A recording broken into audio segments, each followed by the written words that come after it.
All right, welcome back. We are on part four, intro to the flow of food. What is the flow of food? So, the path that food takes through your operation is known as the flow of food. It begins when you buy the food and it ends when you serve it. You're responsible for the safety of food at every point in this flow. Many things can happen to it. Please write this down. The flow of food goes as follows: purchasing,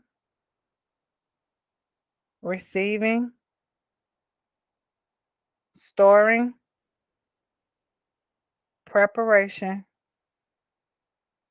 cooking, holding, cooling, reheating, and serving.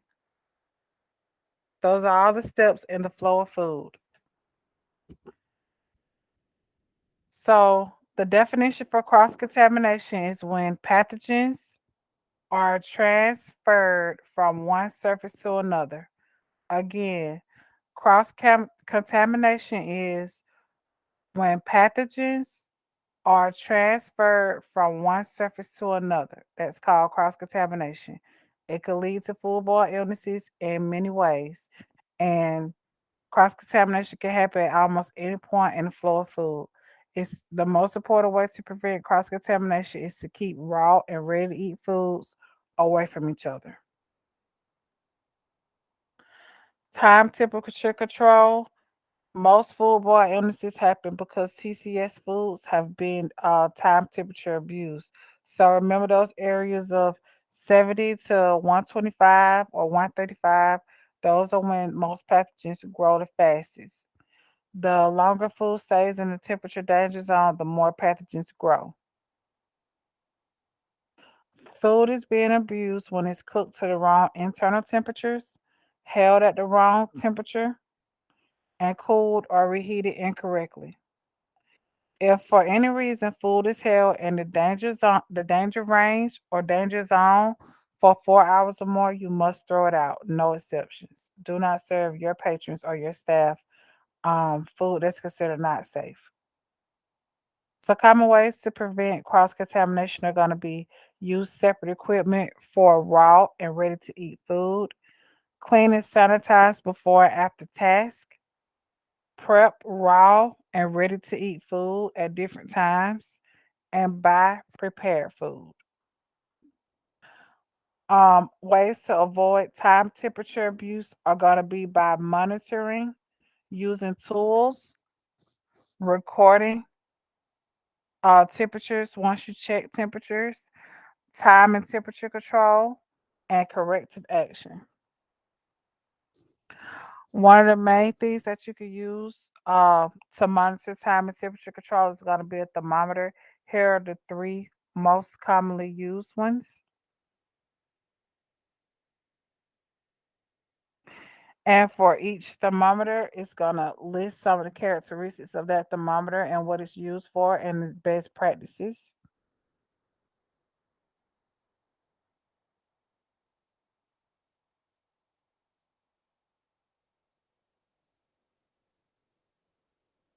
Okay.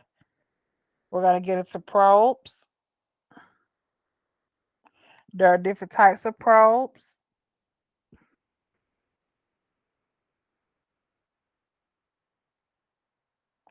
infrared thermometers or a laser,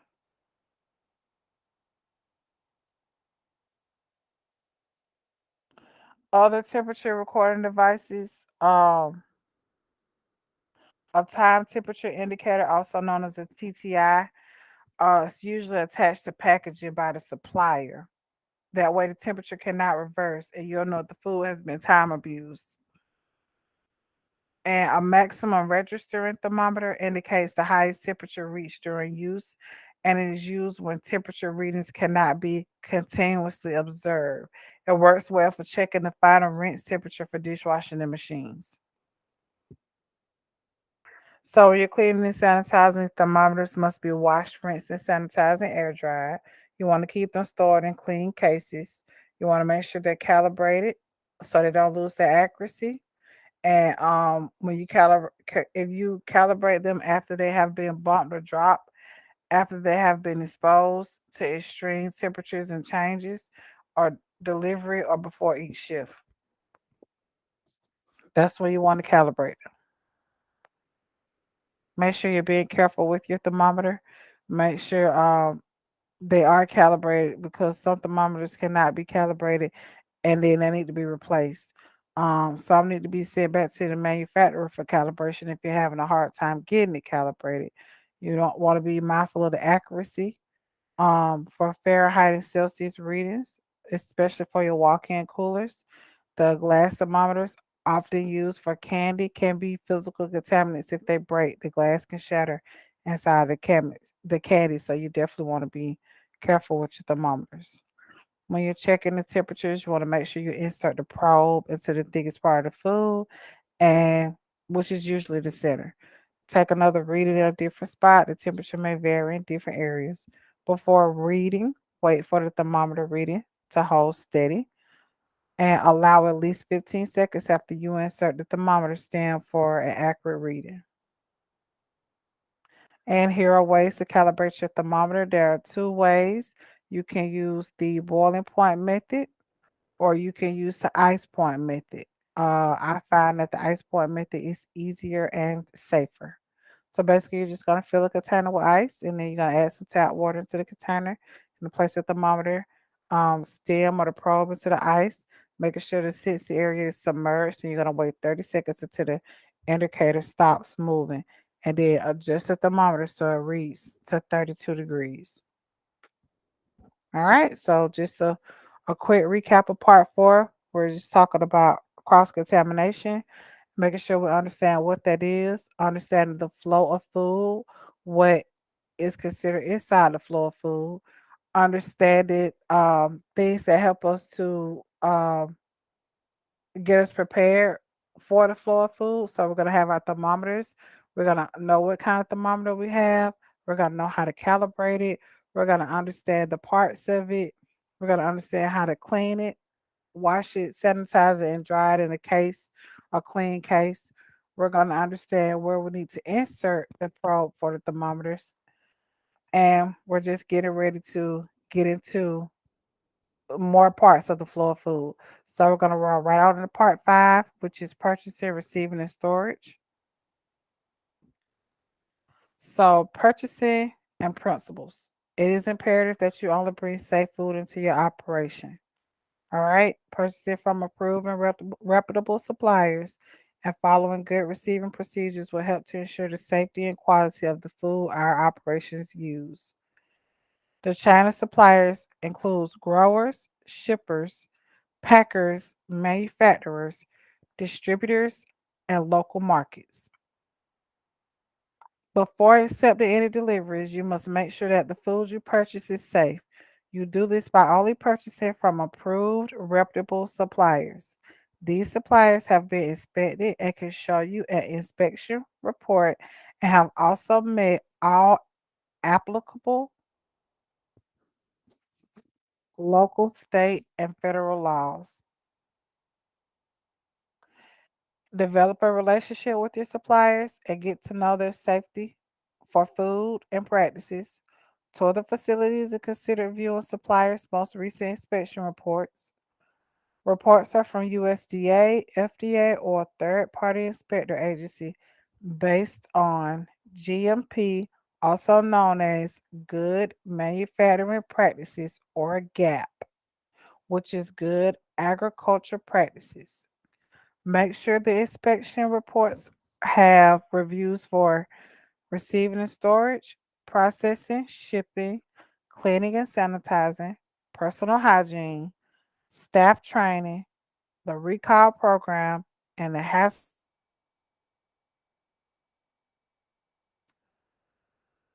for deliveries. Suppliers must deliver food when staff has enough time to do inspections. Do not accept deliveries outside of a certain time frame, putting you and your staff in a rush to get the food into the cooler or the freezer and check it off.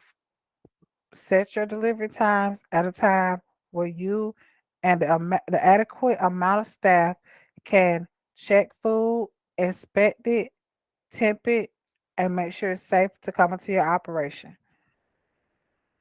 Schedule drivers at a time when they can be correctly received. Have a thermometer and pen ready for note, and always use the shipment manifest. Always use the manifest. Inspect all items thoroughly, rejecting any products in question not in a safe temperature zone, open puncture, or any foul odor, any pests, droppings, or indication of pests is to be rejected and sent back. Make sure specific staff are responsible for receiving. These staff should be trained, and you train them to follow food safety guidelines. Provide staff with the tools they need, including purchase orders, thermometers, and scales. Make sure enough trained staff are available to receive and inspect food items promptly. Deliveries must be inspected immediately upon receipt. Refrigerated and frozen items should be done first. Start with the visual inspection of food items. Make sure the temperatures are correct. Store food as quickly as possible in the correct areas after inspection, especially cold items. So for key drop deliveries, if this is what your operation does, some operations receive food after hours when they are closed for business. This is known as a key drop delivery. The supplier is given a key or other access to the operation to make the delivery. Products are placed in coolers, freezers, and dry storage areas. These deliveries must be inspected by a manager upon arrival to the operation and must meet the conditions of from an approved source, placed in the correct storage location to maintain the required temperatures, was protected from contamination in storage, has not been contaminated, and is honestly presented. When rejecting items, if you must reject the item, set it aside from the items you are accepting. Inform the delivery person exactly what is wrong with the item. Make sure you get a signed adjustment or a credit slip before giving the item back to the delivery person. Log the incident on the invoice or the receiving documents. In some instances, you can just call back to the supplier, let them know what was wrong. Sometimes they ask you for a product number. Sometimes they'll verify it with the driver. But do whatever you need to do so you make sure you're not receiving an item that you don't want or feel is safe, and you're not being charged for it, you're receiving a credit for it. There are food recalls by manufacturers due to food contamination, mislabeling, or misbranding, or food allergens have not been modified on the label. Most vendors will notify you of the recall. However, always monitor recall notifications made by the FDA, USDA. When a call is issued, you'll identify the recall food item by matching information from the recall notice to the item. Use the manufacturer's ID, time of manufacturing, and the use by date. Remove the item from inventory. Store it in a secure and appropriate location away from any other food, inventory, utensils, equipment, linen, and single use items. Label the item in a way that will prevent it from being used or placed back with safe inventory. So the labeling should say do not use, but do not discard it so it can be returned. Inform all staff not to use the product. Refer to the vendor's instructions and notifications on recall times. You may be told to discard the item or return it to the vendor. Just follow the manufacturer's instructions. This is a very important slide.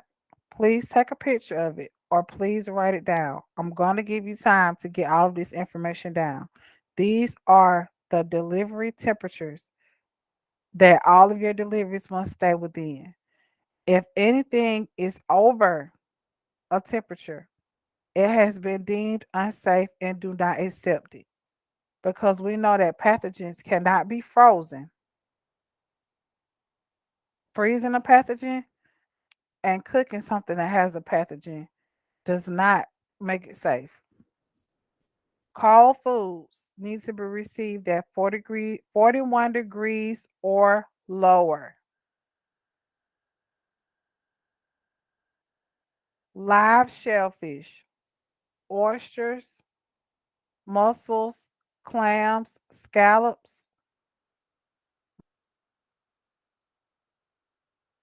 degrees or lower. It cannot be greater than 50 degrees. Cool the shellfish to 41 degrees or lower in 4 hours. Shucked shellfish must be received at 45 degrees or lower. Then cool the shellfish to 41 degrees or lower in 4 hours. Milk, shell eggs must be received at 41 degrees or lower. Make sure you cool the milk to 41 degrees or lower and the shell eggs within 4 hours.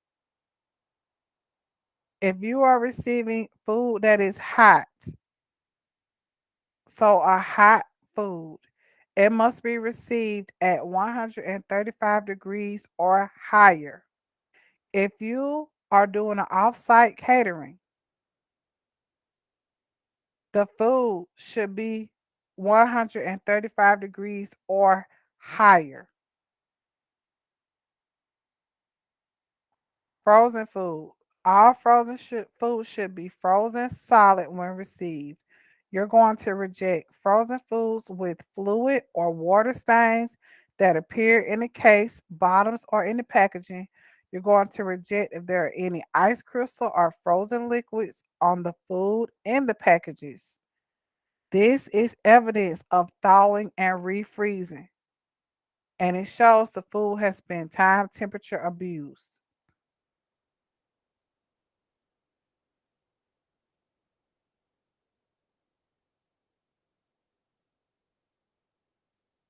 Okay? Packaging. Food and non-food items must be packaged correctly when you receive them. Items should be delivered in their original packaging with the manufacturer's label, and the packaging should be intact and clean, protecting the food and the food contact surfaces from contamination. Reject food and non-food items if packaging has tears, holes, punctures in their packaging, severe dents in the can seams, deep dents in the can body, swollen or bulging ends, holes, and visible signs of leaking or rust. Vacuum packed meat must be rejected if the packaging is bloated or leaking. Items with broken cartons or seals or with dirty and discolored packaging should also be rejected. Do not accept cases or packages that appear to have been tampered with. Reject items with leaks, dampness, or water stains. Reject items with signs of pests or pest damage. Do not accept food that is missing a use by date or expiration date from the manufacturer. Reject items that have passed their use by or expiration dates. A sell by date tells the store how long to display the product for sale.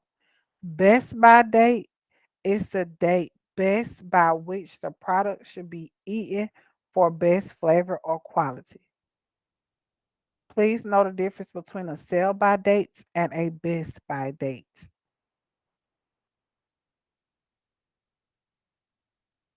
Receiving documents.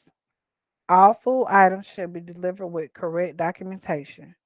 Shellfish must be received with a shell shock ID tag. These tags indicate when and where the shellfish was harvested and ensures that the shellfish was from an approved supplier. Store all shellfish in their original containers. Do not remove the shell shock tag from the container until the last shellfish has been used. And when the last shellfish has been removed from that container, write the dates of the shell shock tag and keep the tag on file for 90 days from that date. You must keep the shell shock tag After the last shellfish has been removed for 90 days.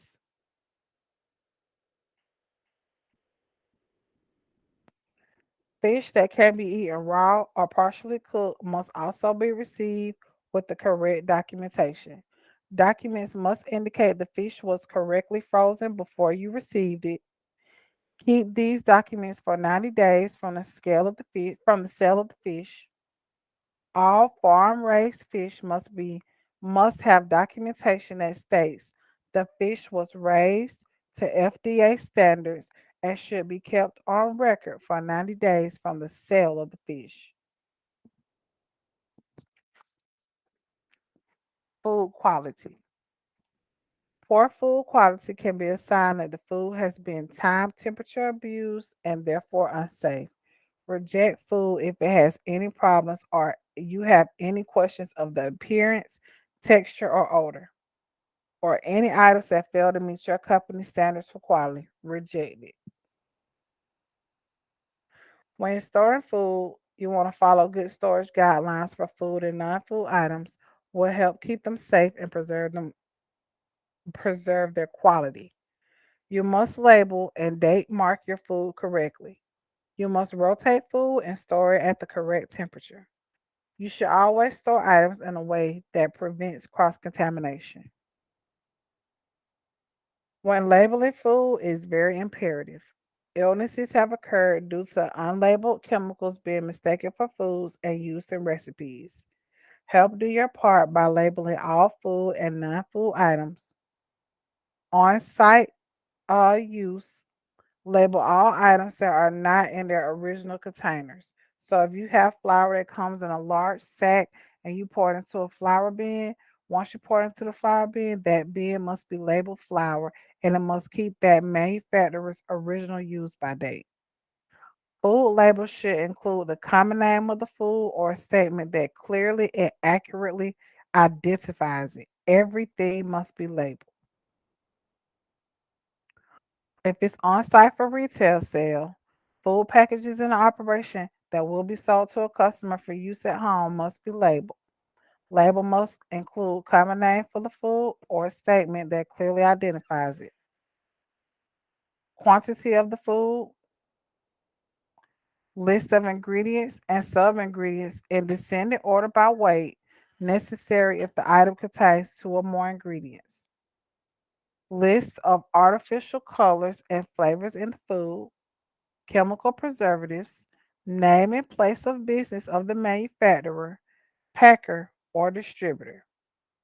Source of each major food allergen contained in the food only if it is not already part of the common name of the ingredient. This does not apply to leftover food items placed in carryout containers. Remember, if you are making an item for retail sale, if you're using the big eights, it has to be listed on that label. So basically, everything you put in there must be listed in ascending order by weight, meaning whatever it has the most of. If you make cookies and it has the most of flour, flour would be the first thing. Then the next thing would be sugar, followed by eggs, some whatever, however cookies are made. That's how it is. So the heaviest item first, and then it goes down. Don't forget that you're gonna put your artificial colors and flavors on there as well. Date marking. Ready to eat TCS food must be marked if held for longer than 24 hours. Label must indicate when the food must be sold, eaten, or thrown out. Ready to eat TCS food can be stored for only 7 days if it is held at 41 degrees or lower. So that means if you go and you prep something, you make it on Monday, it holds for 7 days, which will be next Monday. You must put the date of the Monday you made it as the end date and the out or the discard date as the following Monday. And it has to be thrown away by then. After that time period, the food must be discarded. The count begins on the day that the food was prepared or a commercial container was opened. For example, chili made or opened 10 a.m. on March 1st will have a discard date of March 7th at 10 a.m. on the label. Systems for date marking may vary by operations. Must have a day or date the food was prepped on. Must have a use by date or dates on a label. That would be a discard date. Some commercially processed foods will have a use by date that is less than 7 days from the date the container was opened. In this case, the container should be marked with this use by date. Do not exceed the manufacturer's use by date. When combining food with different use by dates, always use the date based on the earliest date.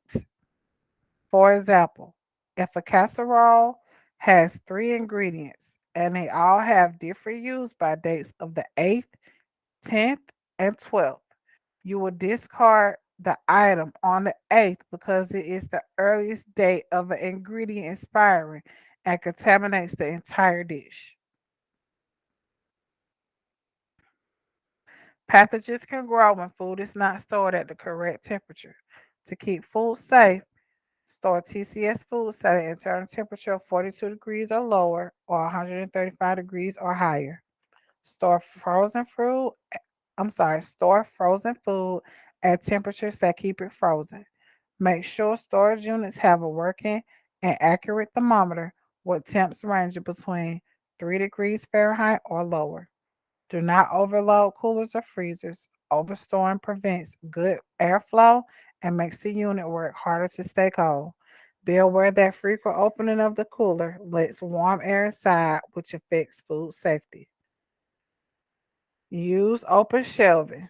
Do not line shelves with aluminum foils, sheet pans, or paper casing restrictions and because it restricts circulated air, cold air in the unit. Monitor food temperatures regularly. With rotation, you always want to use the first in, first out method to rotate refrigerated, frozen, and dry foods. Food must be rotated in storage to maintain quality and limit the growth of pathogens. You're going to identify the food items used by expiration date. Store items with the earliest use by or expiration dates in front of items with later dates. Once items are shelved, use those stored in first. Throw out foods that have passed the manufacturer's use by date or expiration date. Food must be stored in ways that prevent cross contamination. This includes storage areas, containers, order of storage, and storage location. Understanding how to properly store items is an important part of keeping your operation safe and decreasing the risk of cross contamination. Store all items in designated storage areas.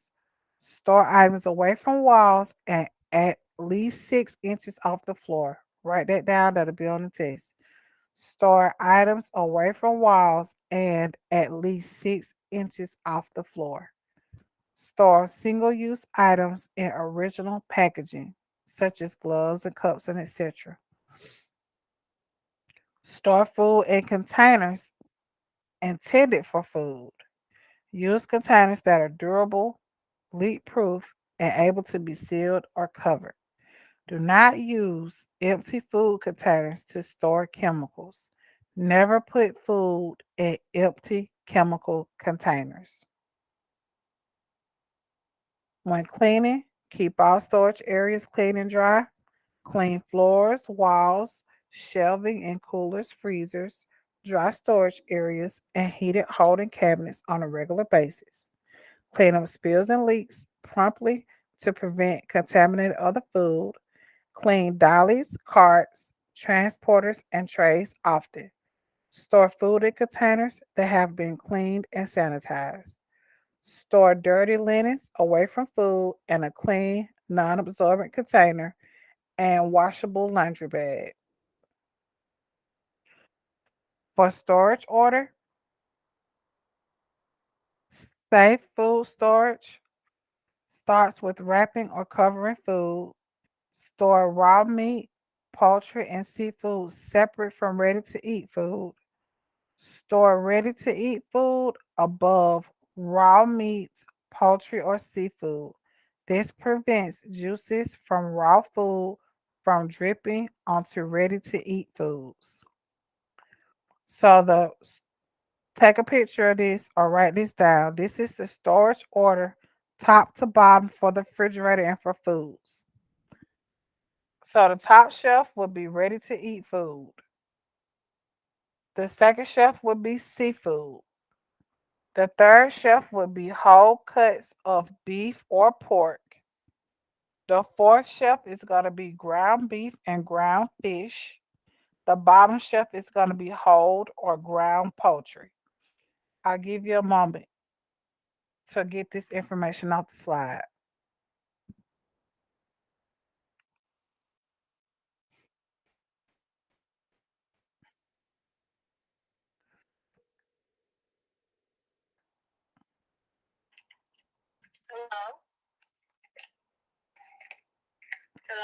Hey, Carla, I'm going to have to call you back on recording.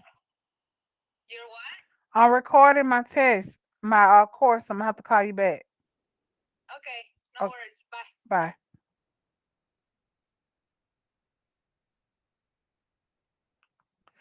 All right, moving along. Minimum internal cooking temperatures. Please write this down. This is important.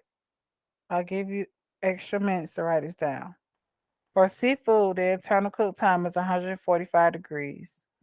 For whole cuts of beef and pork, it's 145 degrees. For ground meat and ground fish, it is 155 degrees. For whole and ground poultry, it is 165 degrees. Ready to eat foods do not have a recommended cook time.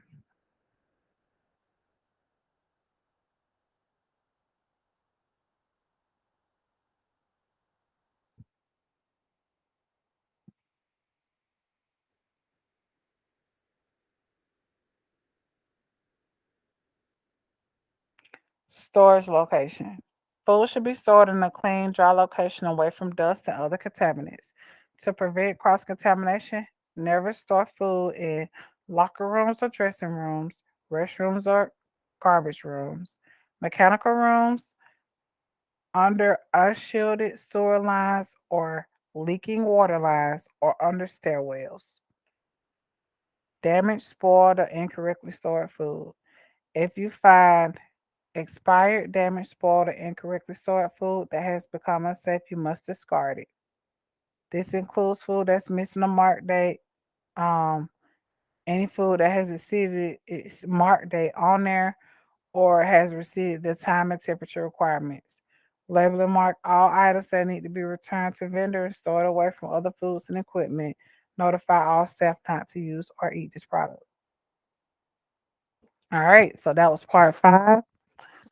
So it's a quick recap of part 5 for making sure that we understand the proper storage of food, the first in and first out method, understanding the correct temperatures for in which each type of meat should be cooked to eternal temperature, making sure we understand the storage of food properly,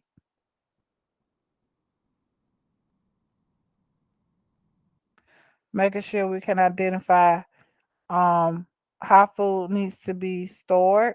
Never put in food in chemical containers. Never put in chemical and keeping and storing chemicals in food containers. Making sure we're using food approved containers with lids to store food in. Making sure we're putting an in date and an out date on everything. Using the manufacturer's sell by date. These are all very important things for making sure that we're storing it properly and receiving it properly. All right, we're going to go into the floor of food, which is preparation part 6. With preparation, cross contamination and time temperature abuse can happen easily. When you're preparing food, you can prevent pathogens from spreading and growing by making good food prep choices. With equipment, you want to make sure your workstations, cutting boards, and utensils are clean and sanitized. With quantity, you only remove as much food from the cooler as you can prep in a short period of time. And with storage, you want to return prep food to the cooler and cook it as quickly as possible. Leaving food out allows pathogens to grow. We only use additives that have been approved for by our local regulatory authority. We never use more than is allowed by the law. We never use additives to alter the appearance of food. We do not sell or produce that was treated with sulfites before it was received in operation. We never add sulfites to produce that will be eaten raw. Um, Presentation, food must be offered to customers in a way that does not mislead or misform them. So you do not use food additives, food color additives, color overwraps, or lights or misrepresent the appearance of food. It must always be represented the way it was described. No substitution should be applied, such as a replacement. Food um not honestly represented must be thrown out. All right. So with the corrective action, food that has become unsafe must be thrown out unless it can be safely reconditioned or restored to safe conditions such as reheated. All food must be discarded if it was handled by staff who has been restricted or excluded from the operation due to illness. If it was contaminated by hands or bodily fluids like blood or sneezing, it has to be discarded. If it has exceeded the time and temperature requirements designed to keep food safe, it must be discarded. With thawing, with frozen food, it's thawed and exposed to the temperature danger zone. Pathogens in the food will begin to grow. To reduce the growth, never thaw food at room temperature. Again, we do not thaw food at room temperature. We thaw it out under running water or inside of the refrigerator. Methods for thawing TCS food. We can use refrigeration, running water by submerging it in there. Okay. We can use the microwave and we can use cooking for a thawing method for some food. Thaw and reduce oxygen packaged fish. It should remain frozen until it's ready for use. And you remove the fish by from packaging before or immediately after thawing it under running water. When you're prepping specific foods, special care must be taken while handling ice, preparing produce, eggs, and salads that contain TCS foods. So when prepping produce, make sure the fruit and vegetables do not touch surfaces that were exposed to raw meat, seafood, or poultry. You want to always wash your produce thoroughly under warm running water before cutting, cooking, or combining it with other ingredients. And be sure to remove outer leaves and pull lettuce and spinach apart completely and rinse thoroughly.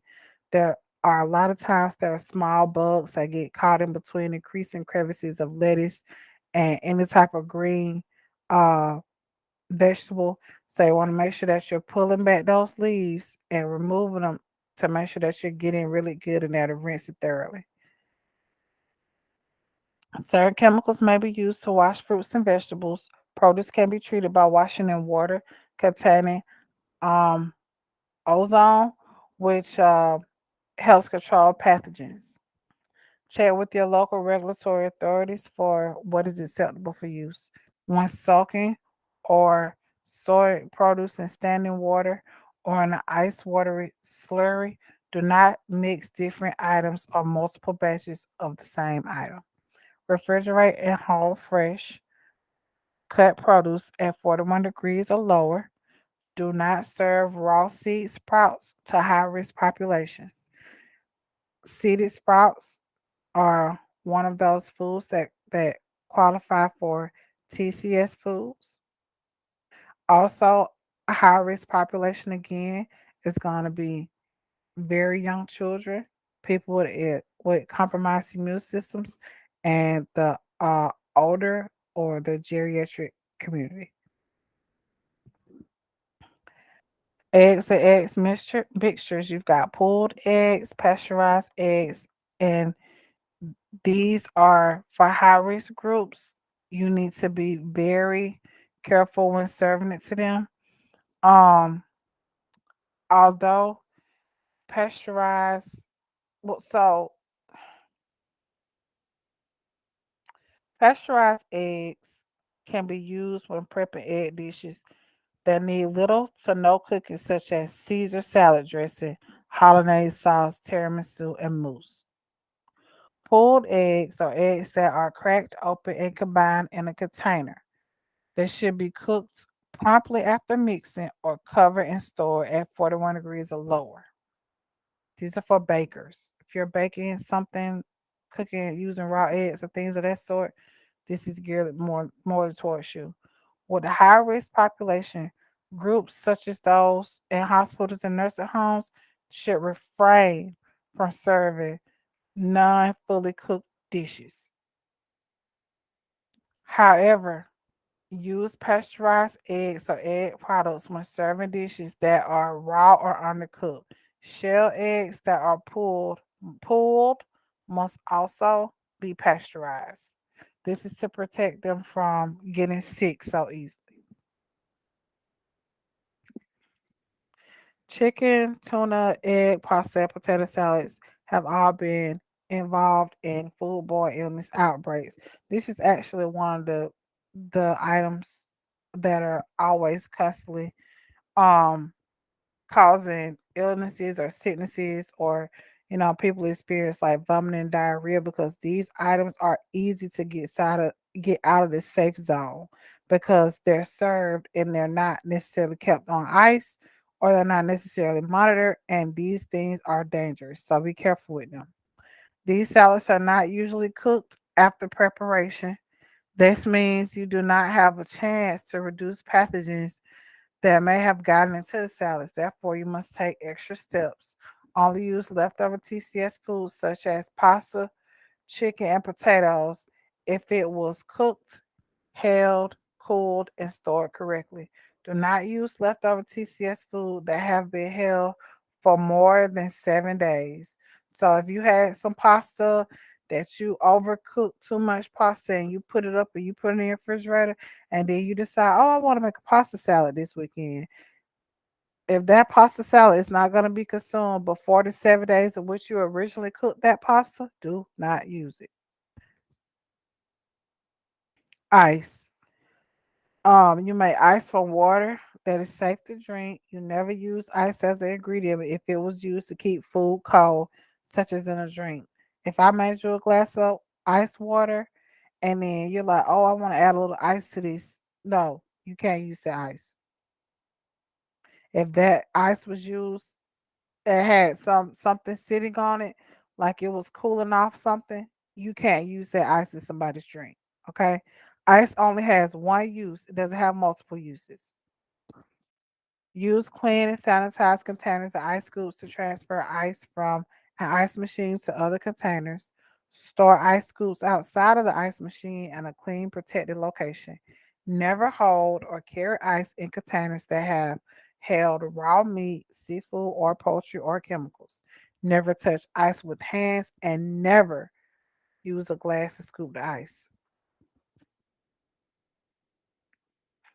Variances and the requirements. So a lot of times people prepare food and have practices that require variance or a special requirement. And this is when you want to prepare food a certain way. So a variance is a document issued by a regulatory authority that allows regulatory requirement to be waived or changed. When applying, you may be required to submit a HACCP plan that will account for any food safety risks related to the way you plan to prep the food item. Some conditions requiring a variance include packaging fresh juice on site for sale later, smoking food to preserve it, using food additives or added components such as vinegar to preserve or alter the food, which no longer requires time and temperature control for safety, Curing food, custom processing animals for personal use, um, packaging food using a reduced oxygen packaging method, sprouting seeds or beans, offering live shellfish from a display tank. So you're gonna want to check your temperatures. So you're gonna pick a thermometer with a probe that is the correct size for the food. You're gonna check the temperature and the thickest part of the meat, and you're gonna take at least two readings in different areas. So this is how you check the temperature. Okay? You're going to pick a thermometer with a probe that is the correct size for the food. You're gonna check the temperature in the thickest part of the meat and take at least two readings in different locations. So again, at the bottom of this slide, you're gonna see the recommendations for internal cooking times for these meats. Poultry is 165. Ground meats, including beef and pork, is 155. Seafood, including fish, shellfish, and crustaceans, is 145. Roasts of pork, beef, veal, or lamb is 145. Vegetables, grains, and legumes that will be held for service is going to be 135. When you're cooking TCS food in a microwave, meat, seafood, poultry, and eggs that you cook in a microwave oven must be cooked completely to 165. Cover the food to prevent its surface from drying out. Rotate and stir halfway through the cooking process so that the heat reaches the food more evenly. Let the covered food stand for at least 2 minutes before cooking to let the temperature even out. That's called resting. Check the temperature in at least two places to make sure that the food is cooked through. Partial cooking during preparation. Some operations partially cook food during prep and then finish cooking it right before service, and that's called partial cooking or par cooking. Okay? So it means that you don't cook the food for longer than 60 minutes during the initial cooking process. You cool the food immediately after initially cooking it. You freeze or refrigerate the food after cooling it. Make sure it's held at 41 degrees or lower. You store it away from ready to eat foods. When you heat the food, you have to heat it to its required minimum internal temperature before selling or serving it. You're going to cool the food if it will not be served immediately or held for service.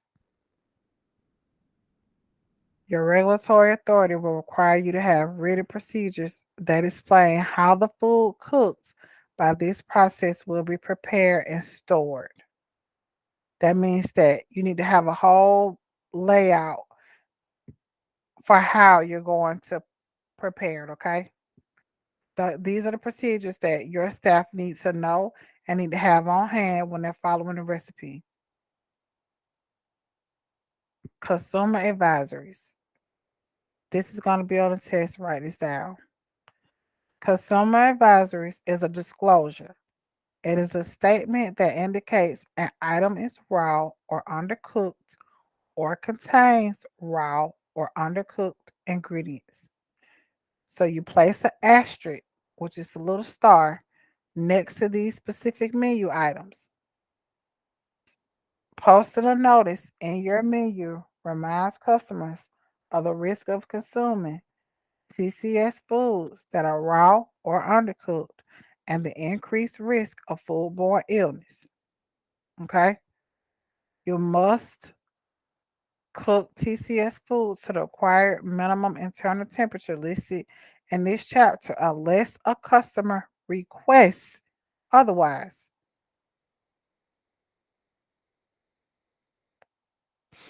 Children's menus and high risk populations. The FDA advises against ordering raw or undercooked meat, poultry, seafood, eggs, especially undercooked ground beef on a children's menu.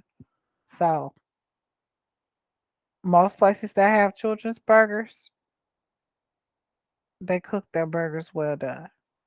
Very seldom do people offer a temperature range for how they want the burger cooked. Nursing homes, daycare centers cannot serve certain items. Well, they never serve raw seed sprouts. They never serve raw or undercooked eggs, meat, or seafood, or unpasteurized milk, juice, or eggs. That will go for eggs over easy, raw oysters on the half shell, or rare cooked hamburgers because these are high risk populations. Cooling and reheating food. When you do not serve cooked food immediately, you must get it out of the temperature danger zone as quickly as possible, and that means cooling it quickly. You also need to reheat it correctly, especially if you're going to hold it. So to cool TCS food from 135 to 41 degrees, it has to be done within 6 hours. Pathogens grow well in the temperature danger zone and much faster between 125 and 70 degrees Fahrenheit. It is imperative to get food past these danger zones as quickly as possible. When you're cooling food from 135 to 41 degrees, it should be done within 6 hours. So first cool the food from 135 to 70 within 2 hours, then cool it from 70 to 41 or lower in the next few hours. If you're not able to cool it between 70 within the first 2 hours, it must be reheated and then start over the cooling process again. If you can cool the food from 135 to 70 in less than 2 hours, you can use the remaining time to cool it to the 41 degrees or lower. The total cooling time cannot exceed 6 hours. After 6 hours, if that food is still in the temperature danger zone, it probably needs to be discarded. Before you get to those 6 hours, you're going to want to just go ahead and reheat it and do it all over again. Things that affect the cooling could be the thickness and the density of the food. The denser the food, the slower it'll be to cool. It could be the size of the food. Larger items cool slower than smaller items. And storage containers, stainless steel versus plastic, shallow pans versus deeper pans. Okay, so consider the batch size and utilize methods that aid in cooling. Cut the larger pieces into smaller pieces. Divide larger containers into smaller containers. Consider shallow pans instead of deep ones, and stainless steel instead of plastic.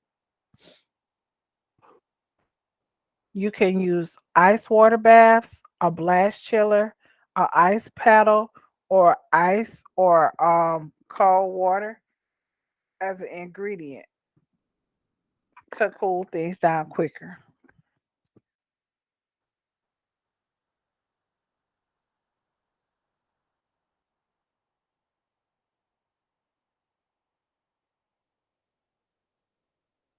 Store food for further cooling. You can loosely cover food containers after storing them, leaving food uncovered in a safe area and store it in the correct place in the fridge can help prevent cross contamination and aid in cooling in a timely manner. When you're reheating food, it needs to be reheated for immediate service. Make sure that the food was cooked and cooled properly. You can reheat food that will be served immediately to any temperature. Hot held food reheated. You must heat the TCS food for hot holding to an internal temperature of 165 for 15 seconds. This can be achieved in the microwave or oven. It is your responsibility to make sure the food reaches this temperature within 2 hours from start to finish. Commercially processed and packaged, ready to eat food need to be reheated to an internal temperature of at least 135. All right. So that was the end of part 6. We're going to take another 15-minute break right here. If you have any questions, now is the time to ask them. If you need to go back to slides to be able to write or jot down any information, now is the time to do that. When we return, we're going to go over part 7, which is going to be the flow of food or service.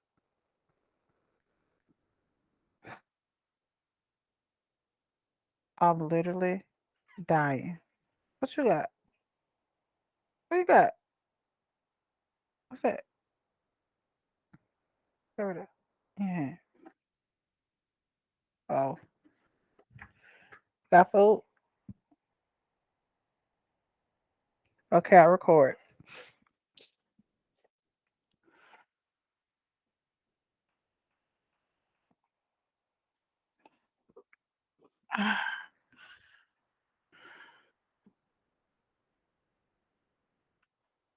All right, part 7, the flow of food service.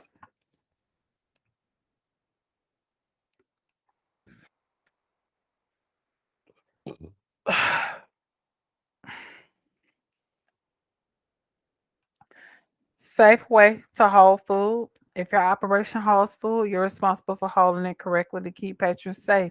You could do so by creating policies that reduce the risk of time, temperature abuse, and cross contamination. Food covers and sneeze guards, consistent and documented temperature checks, use of thermometers, time monitoring, avoiding hot holding equipment to reheat food are some of the most common used practices.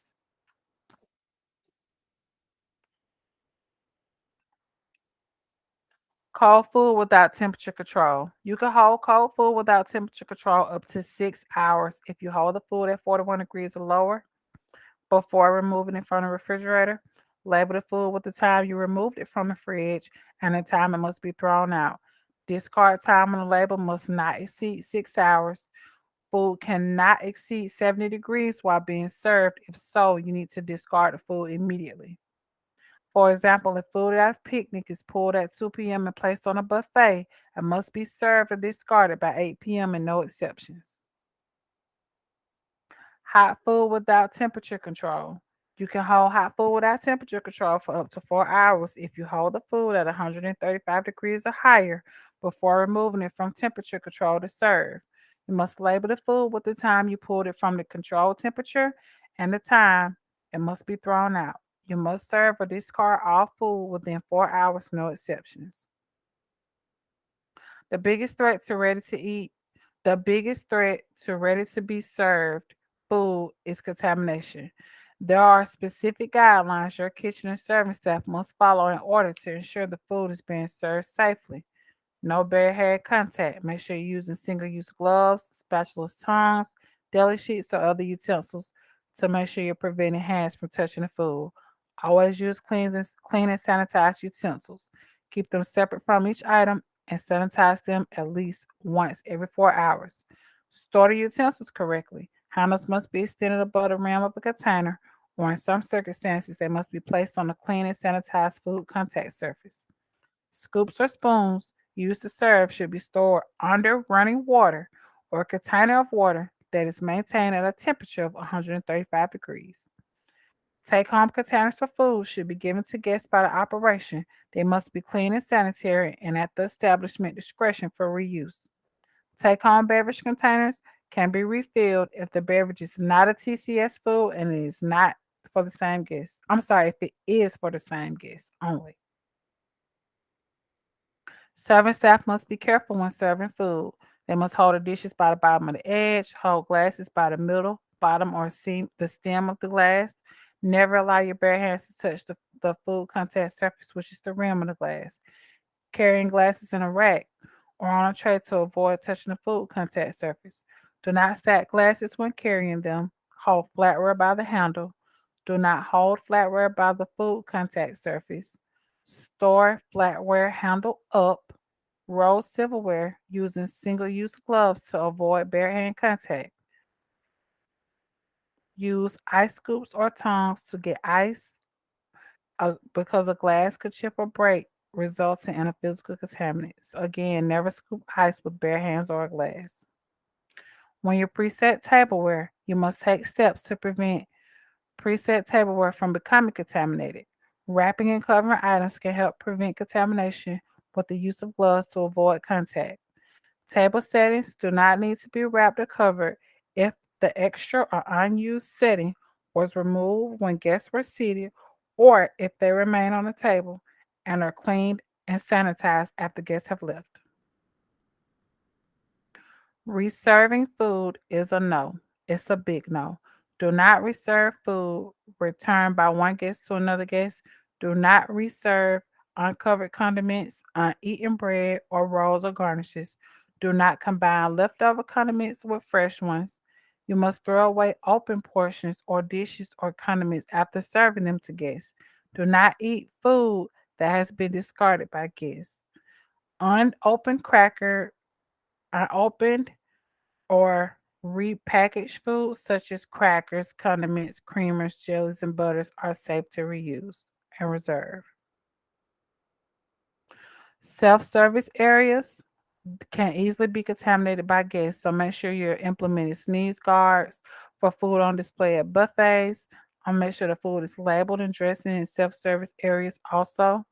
Control temperatures for salad bars and buffets. Do not allow guests to reuse dirty utensils or plates. Make sure you have proper signage and staff in place to monitor those guidelines. Protect um, and provide correct serving utensils to avoid bare hand contact by guests. And ice that's again been used to keep food or beverage cold should never be used as an ingredient. When labeling bulk food, if you provide bulk packages, food in a self-service area must be labeled. The label must be in plain view for the guests and include the manufacturer or processor label. This can also be achieved by using a card, sign, or labeling method. Bulk unpackaged foods, such as pastries and bakery items, do not need to be labeled. For off-site services, make sure you ensure the integrity of the food from the point of preparation to the service location, because that can increase the risk of food being exposed to contamination or time temperature abuse. Make sure you're using the correct food containers. Everything is labeled. Your delivery vehicles are properly installed, and making sure that you're properly storing your food inside of it. The internal temperatures are being held to 135 degrees or higher, or 41 degrees or lower. You're using the proper utilities and the proper storage. All of these factors must be considered and set policies in place for each area to ensure the proper measures are being taken and followed. If you have a vending machine, handle food prepared and packaged for vending machines with the same care as any other food reserved for guests. Make sure you check the product shelf life daily. Make sure accurate expiration or use by date is clearly displayed. Discard out of date food immediately. Make sure the food only holds for 7 days. TCS foods must be kept at 41 degrees or lower. Machines must have temperature controls that prevent food from danger zones. Food must be dispensed in its original container. You must wash, prep, and wrap fresh fruit or foods with edible peels before putting it into a vending machine. All right, going into part 8, food safety management systems. What is food safety management system? It is a group of practices and procedures intended to prevent foodborne illnesses. You achieve this by actively controlling risks and hazards throughout the flow of food. Having a good food safety program is a place already gives you the foundation for your system. Good principles lead to good practices. So active managerial control. Be proactive instead of reactive. Okay. It's the responsibility of the manager to ensure the above principles and practices are done every day on each shift. This helps prevent foodborne illnesses or the serving of unsafe food. So the FDA recommends training programs, manager supervision, again, the SOP, which is the standard operating procedures, a HACCP, which stands for Hazard Analysis Critical Control Points Program. And please write this down. HACCP will be on your exam. They will ask you what it means. Some important steps for the program are identifying the risks, monitoring them, having the corrective action, management oversight, training, and reevaluation. The FDA's public health interventions is a demonstration of knowledge, safe health controls, controlling hands as a point of contamination, time and temperature parameters for controlling pathogens, and consumer advisories. So HACCP, which is your hazard analysis critical control point system, are based on identifying significant biological, chemical, or physical hazards at specific points within a product's flow. Once identified, the hazards can be prevented, eliminated, or reduced to safe levels. So part 8 is basically about you learning about the HACCP system. So knowing what HACCP stands for, and that program is going to identify the risk. You're going to monitor them. You're going to create a corrective action for those risks. You're going to create management oversight, create a training program, and reevaluation.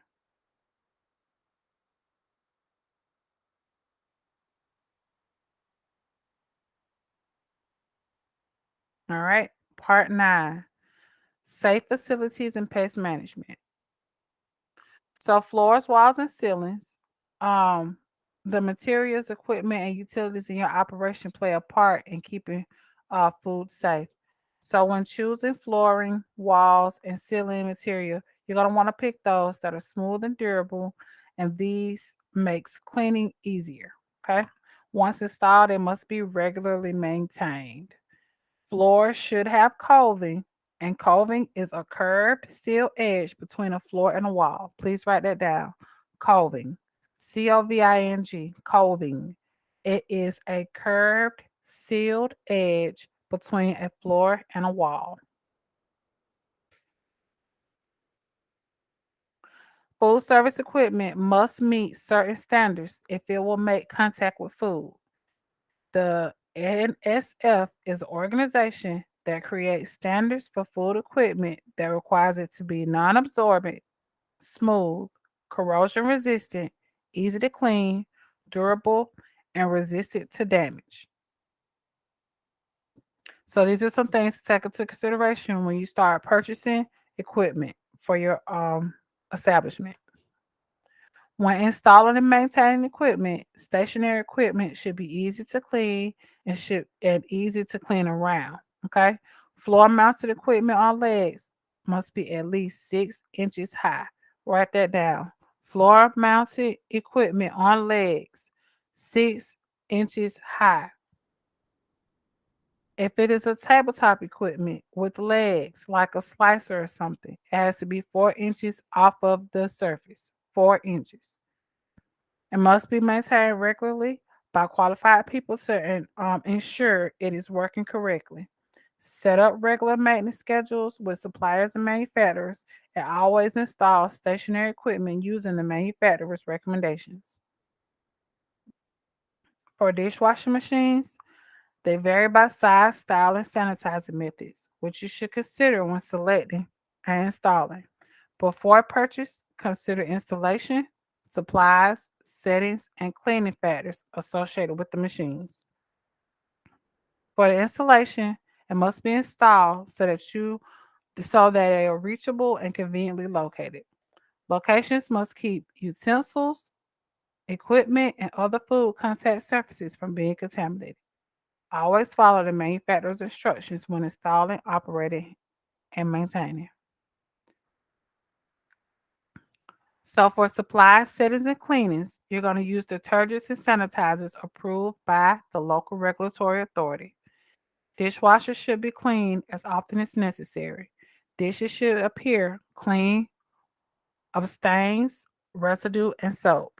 Change water to ensure safety as needed. Dishwashers should have the ability to measure water temperature, water pressure, cleaning and sanitizing chemical concentration. Using a 3-compartment sink is very common in establishments. The sinks are used to clean and sanitize items manually in the operation. You can purchase sinks large enough to accommodate large equipment and utensils. The 3 sinks are used for first to wash, second to rinse, and third to sanitize. Hand washing stations should be put in areas to make it easy for staff to wash their hands. Must contain antibacterial soap, disposable paper towels, or garbage can for the used paper towels. Must have hot and cold running water, which meet temperature requirements. Adequate barriers to prevent cross contamination. And must have a visible sign posted identifying it as a hand wash sink only. All staff must wash hands before returning to work. No dishes or equipment is allowed in this sink at any times. Utilities and building systems. An operation uses many utilities and building systems. and there must be enough utilities to meet the needs of the operation, and they must work correctly to prevent the risk of contamination. Utilities includes water, electricity, gas, sewage, and garbage disposal. Building systems include plumbing, lighting, and ventilation. There are national standards for water in the U.S. that are enforced by each regulatory authority. Potable water, which is only water that is drinkable, can be used for the preparation of food and will come into contact with food contact surfaces. That is something very important for you to know, okay? Wherever your water comes from, you should know how to prevent plumbing issues that can affect food safety. If your operation has an on-site septic system, make sure it is properly tested and maintained. This water may come from approved public water mains, private water sources that are regularly tested and maintained, closed portable water containers, and water transport vehicles. Installation and maintenance. Plumbing that is not installed or maintained correctly can allow drinkable and unsafe water to be mixed. This can cause foodborne illness outbreaks. Have only licensed plumbers work on the plumbing in your operation. This is a very important slide. I'm going to go over it, but I'm going to give you guys some time to write down. So I'm going to give you a second really quick to write it down, and then I'll go over this slide.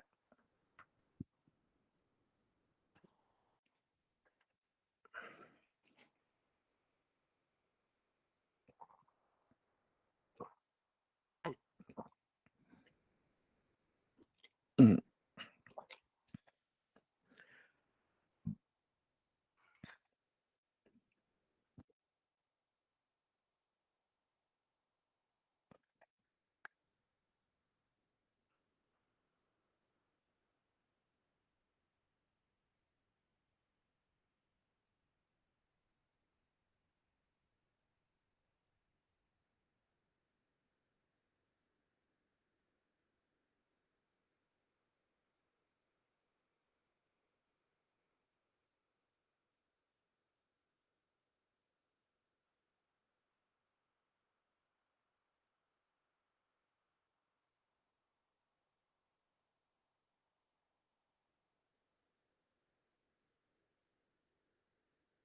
Siphonage,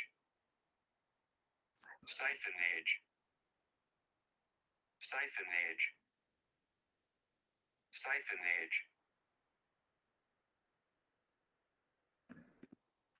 All right. Cross connection. The greatest challenge to water safety comes from cross connections. A cross connection is a physical link between safe water and dirty water. Dirty water comes from drains, sewers, and other wastewater sources. Cross connection is dangerous because it can let backflow occur. Backflow is the reverse flow of contaminants through a cross connection into a drinkable water supply. Backflow can be the result of pressure pushing contaminants back into the water supply. It can also happen when high water use in one area of operation creates a vacuum in the plumbing system that sucks contaminants back into the water supply, known as back siphonage. Siphonage.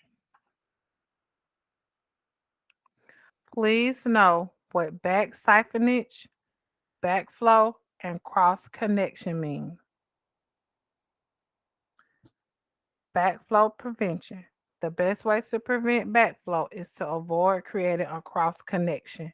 Do not attach a hose to a faucet unless a backflow prevention device is attached, something that's like a vacuum breaker. This is a good one to know. It's going to be on a test. A vacuum breaker is a mechanical device that prevents back siphonage by closing a check valve and sealing the water supply. shut. I'm sorry. By closing a check valve and sealing the water supply line shut when the water flow is stopped. I'm going to repeat that again. A vacuum breaker is a mechanical device that prevents back siphonage by closing a check valve and sealing the water supply line shut when the water flow is stopped. Mechanical devices such as double check valves and reduced pressure zone backflow prevents backflow.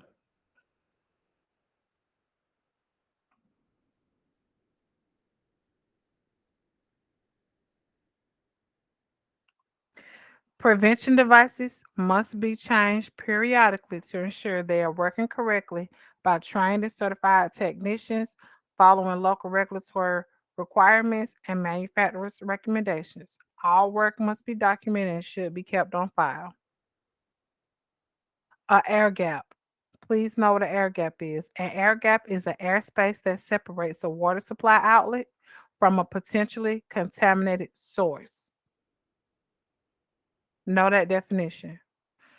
So the only sure way to prevent backflow is to create an air gap. And an air gap is an airspace that separates a water supply outlet from a potentially contaminated source. A correctly designed and installed sink usually has two air gaps. One is between the faucet and the flood rim of the sink. The second is between the drain pipe of the sink and the floor drain of the operation.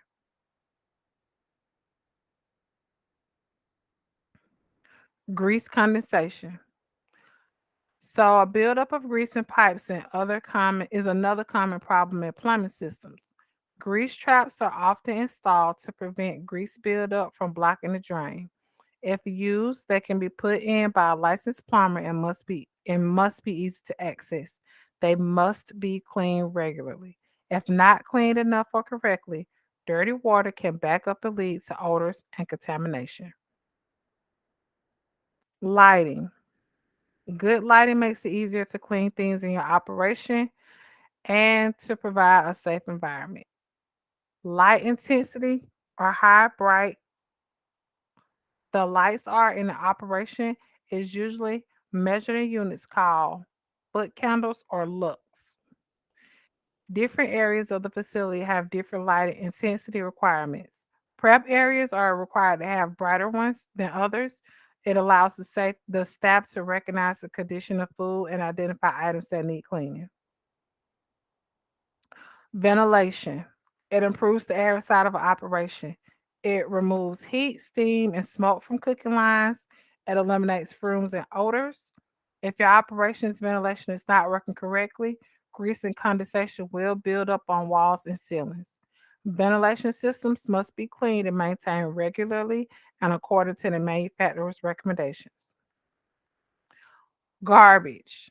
Garbage can attract pests and contaminate food, equipment, surfaces, and utensils if not handled correctly. You can control contamination by scheduling garbage removals from prep areas and cooking stations throughout the shift, cleaning the inside and outside of containers frequently, reducing odors and pests. Make sure all indoor containers are leak proof, waterproof, and pest proof and easy to clean. Cover them not Cover when not in constant use. Women's restrooms must include a covered receptacle for sanitary napkins. Waste and recyclables must be stored separately from food and food contact surfaces. Storage must not create a nuisance or a public health hazard. Outdoor garbage containers should be on a surface that's smooth, durable, and non observant, such as asphalt and concrete. Make sure containers have tight fitting lids and kept covered at all times. When maintaining the facility, you want to clean the operation on a regular basis. You want to make sure all building systems work and are checked regularly. Make sure the building is sound, no leaks, holes, or cracks in the floor, foundation, ceilings, or windows. You want to worry about pest control and maintain the outside of the building correctly, including patio and parking lots. So for facility emergencies, you want to develop something that's known as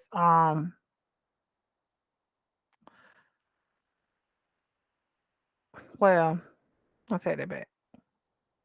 Certain crises may affect the safety of the food you serve, such as electrical, power outages, fire, flooding, and sewage backups. These are called imminent health hazards by the local regulatory authority. An imminent health hazard is a significant threat or danger to health that requires immediate correction or closure to prevent injury. So having you a plan in place if something happened, if there was a tornado, a hurricane, a fire, um, a power outage, having you a imminent health guide or a procedure protocol as part of your standard operating procedure and your HACCP guide, this is where this comes into place, okay? So power failures with the refrigeration if it breaks down because you know that your foods could possibly spoil. You need to have a temperature control for that. Unauthorized people in your facility. This is considered a physical security. Threats to the drinkable water supply.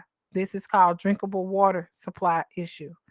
So these are imminent health hazards. If something is going to put your food or your inventory at risk for temperature, that's a temperature control issue. If it's the risk of something in the facility done by um, people that aren't allowed to be in there who could be trying to contaminate food, that's a physical security. Anything that threatens your water supply, your drinkable water supply, that is the drinking water supply security issue. If any of these things occur, any of this stuff happens, if your freezer goes out, your refrigerator goes out, an unauthorized person is inside of your facility and your goods and services could be at risk and your water supply is compromised, all service must be stopped and a local authority must be notified. You cannot resume operations until you get clearance.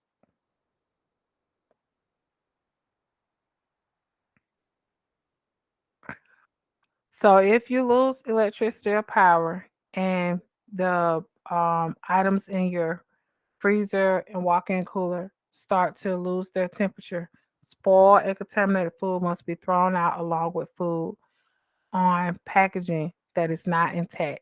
So if you had some food that was thrown out or the packaging is not intact, it has to be thrown out. Um, To correct the problem, you want to establish a time temperature control for TCS foods, clean and sanitize surfaces in the operation, reestablish the physical security of the operation, verify that the water supply is now drinkable, and again, you must have the approval from the local regulatory authority in order to continue service. So with pest management, that's going to be involved in rodents, insects, or other pests that could damage food supplies and facilities, as well as be unsightly to customers. The greatest danger comes from their ability to spread diseases, including foodborne illnesses. You want to deny pests at the access of the operation, deny pests food, water, and shelter, and work with the licensed pest control operator. You're going to throw out garbage quickly and correctly. You're going to clean up spills around the garbage container immediately and wash containers regularly. Store recyclables in clean, pest proof containers. You want to store all food and supplies correctly as possible and as quickly as possible. You want to keep food and supplies away from walls, at least 6 inches off the floor. Always practice first in and first out to rotate products so that pests don't have time to settle into them and breed. You want to clean up food and beverage spills immediately and thoroughly. You're going to check all deliveries before they enter your operation and refuse any which you find pests or signs of pests. You're going to secure all access points to the building where pests can enter. So screen windows and vents, seal cracks in floors and walls, around pipes. You're going to self-closing doors, air curtains above or alongside doors. You're gonna have to work with a pest control operator to keep and get pests under control. Regardless of your efforts, they may still get into your operation. So look for signs of pests, dead or living. That could be an infestation and could be very difficult to eliminate.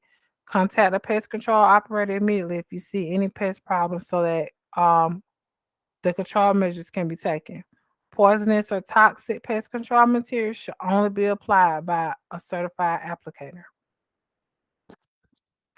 So just to recap of part 9, we're talking about pest control and making sure that you know what to do in the event that your establishment loses power and the integrity of your food is no longer safe to serve because it's not being held at the safe temperatures.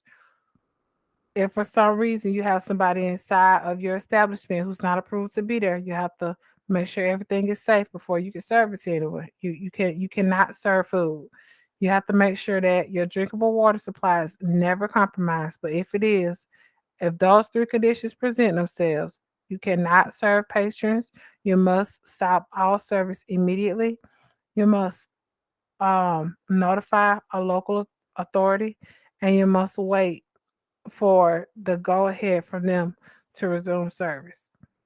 You want to talk about getting pests under control, making sure you have a licensed pest control agent who's coming regularly to monitor your establishment and keep down the presence of pests, making sure you're doing everything that you can to keep your establishment clean and sanitized and pest free so that they don't have a breeding ground.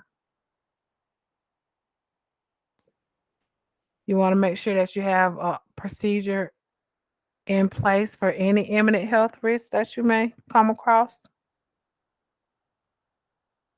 So we're going into part 10, which is cleaning and sanitizing.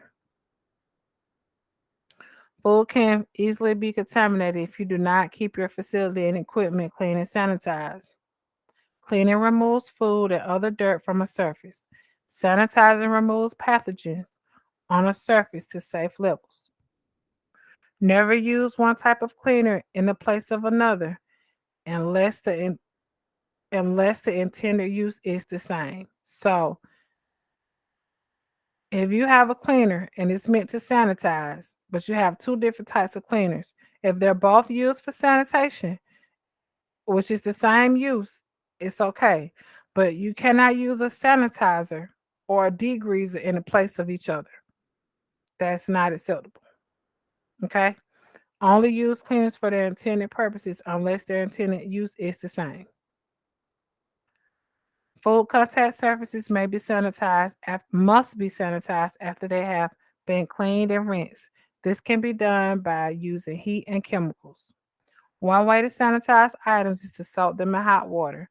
For this method to work, the water must be at least 171 degrees Fahrenheit.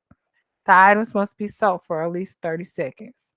Another way to sanitize items with heat is to run them through a high pressure dishwasher. Tableware, utensils, and equipment must be sanitized by soaking them in a chemical sanitized solution, or you can rinse, swab, spray them with sanitizing solution. The most common chemical sanitizers are going to be chlorine, iodine, and quaternary ammonium compounds or quats.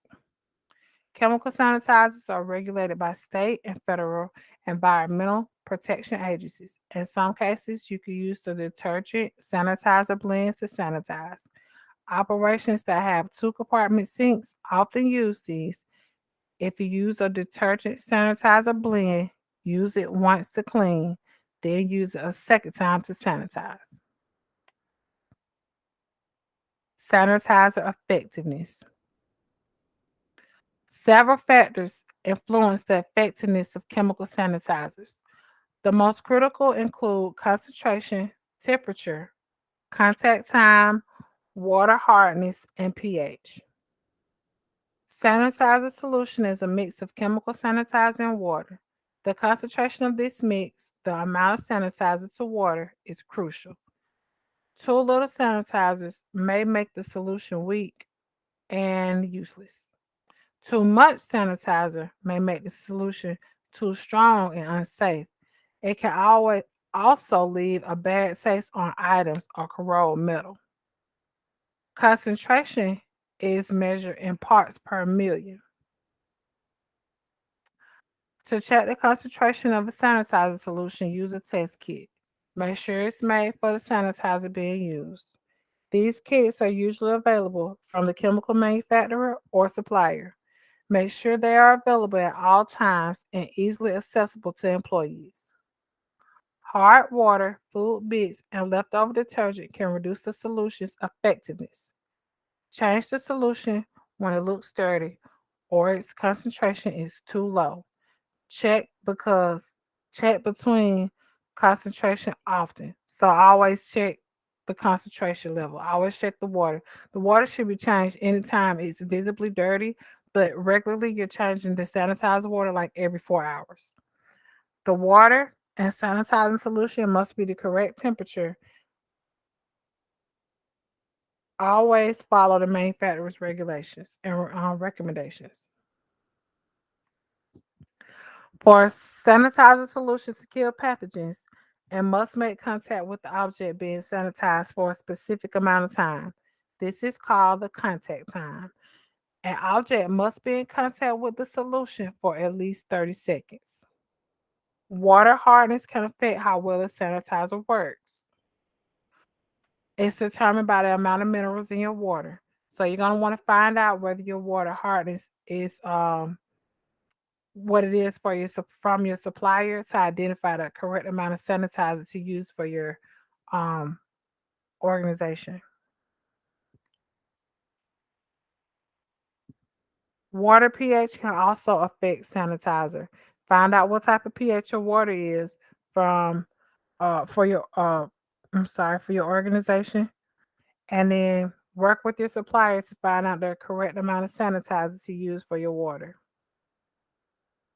Surfaces that do not touch food only needs to be cleaned and rinsed to prevent the accumulation of dirt. However, any surface that touches food must be cleaned, rinsed, and sanitized. To clean and sanitize the surface, you want to scrape or remove all bits from the surface, wash the surface, rinse the surface, sanitize the surface, and allow the surface to air dry.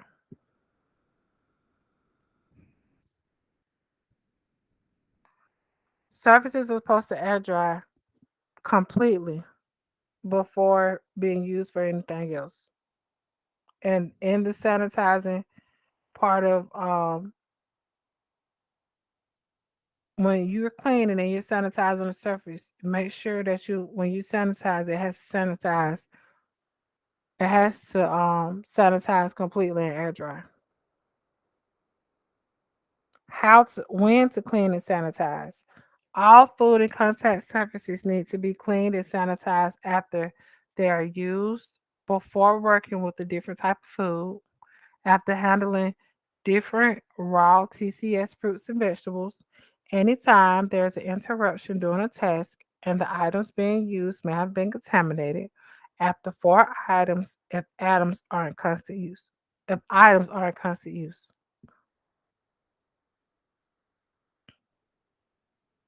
Equipment manufacturers will usually provide instructions for cleaning and sanitizing sanitary equipment, such as a slicer. But you want to make sure you always unplug the equipment, take the removable parts off the equipment. You're going to wash, rinse, and sanitize them by hand. You can also run the parts through a dishwasher if allowed. Make sure you scrape and remove food from the equipment surfaces and wash the equipment surfaces. Use a cleaning solution prepared by an approved cleaner. Wash your equipment with the correct cleaning tool, such as a nylon brush or pad or a cloth towel. You're going to rinse the equipment surfaces with clean water. Use a cloth towel or other contact tool. Sanitize the equipment surface. Make sure the sanitizer comes into contact with each surface. The concentration of the sanitizer must meet requirements. You're going to allow the surfaces to air dry, and then you're going to put the unit back together dry.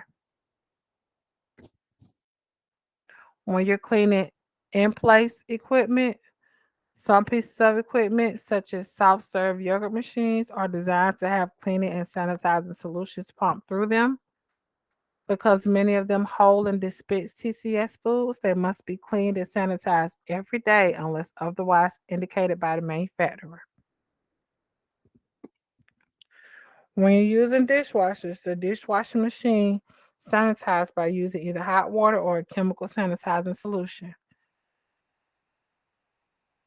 High temperature machines use hot water to clean and sanitize. If the water is not hot enough, items will not be sanitized. Extremely hot water can also bake food items onto them. The temperature of the final sanitizer rinse must be at least 180 degrees. For stationary racks, single temperature machines, it must be at least 165. The dishwasher must have a built-in thermometer that checks water temperature at the manifold. This is where the water sprays into the tank. Chemical sanitizer machines can clean and sanitize items at much lower temperatures, but always follow the dishwasher's manufacturer's guidelines. Make sure you clean the dishwasher machine as often as needed, checking at least once a day. You're going to clear spray nozzle of food and foreign objects. You're going to remove mineral deposits when needed. Fill the tanks with clean water and make sure detergent and sanitizer dispensers are filled. Be sure to scrape items before washing them. If necessary, items can be rinsed and pre-soaked. Use the correct dish rack and load them so the water spray will reach all surfaces. Air dry all items. Never use a towel to dry them. Doing this could contaminate the items, and make sure they're completely dry before stacking or storing them. Check water temperature, pressure, and sanitizer levels by monitoring. Take appropriate corrective action if needed and necessary. If you're using a three-compartment sink, the operation um, must set up correctly before use. Clean and sanitize each sink and drain board. Fill the first sink with detergent and water, and the temperature must be 110 degrees Fahrenheit. Fill the second sink with clean water. This is not necessary if items will be spray rinsed instead of being dipped. Fill the third sink with water and sanitizer to the correct concentration. Hot water can be used as an alternative. Provide a clock with a second hand. This will leave food handlers time. Let food handlers know how long items will need to be sanitized. When utensils like tableware and equipment have been cleaned and sanitized, they must be stored in a way that is protected from contamination. So you store tableware and utensils at least 6 inches off the floor and protect them from dirt and moisture. You're going to clean and sanitize the drawers and shelves that they're going to be storing in. Store glasses and cups upside down on a clean and sanitized shelf or rack, and store flatware and utensils with the handles up. Staff can pick them up without touching food contact surfaces, which will help prevent the transfer of pathogens such as norovirus. Also, encourage your staff to wear single use gloves when handling tableware utensils and equipment. Clean and sanitize trays and carts used to carry clean tableware and utensils. Check them daily and clean as often as needed. Keep the full contact surfaces of stationary equipment covered until ready for use. Cleaning and sanitizing in operation. So, for all of your cleaning efforts to come together, you need a master cleaning schedule. So, make this schedule work. Also means training and monitoring your staff to be sure they can follow it. So, um, wiping cloths are often used in operations to wipe off food spills and to wipe down equipment surfaces. There are two types of cloths used in operations: wet cloths and dry cloths. Each has its own requirement. Never use cloths that are meant for wiping food spills for any other purpose. Store wet wiping cloths from used for wiping counters and other equipment surfaces, and a sanitizer solution between uses. Make sure you change the solution when it no longer meets requirements for sanitizing. Always keep cloths that come into contact with raw meat, fish, and poultry separate from other cleaning cloths. Those wiping cloths that will be used to wipe food spills from tableware, such as from a plate during surface, must be kept dry while in use. These cloths must not contain food debris or be visibly dirty during use. Non contact food surfaces, such as um, floors, walls, ceilings, equipment, exteriors are a few examples.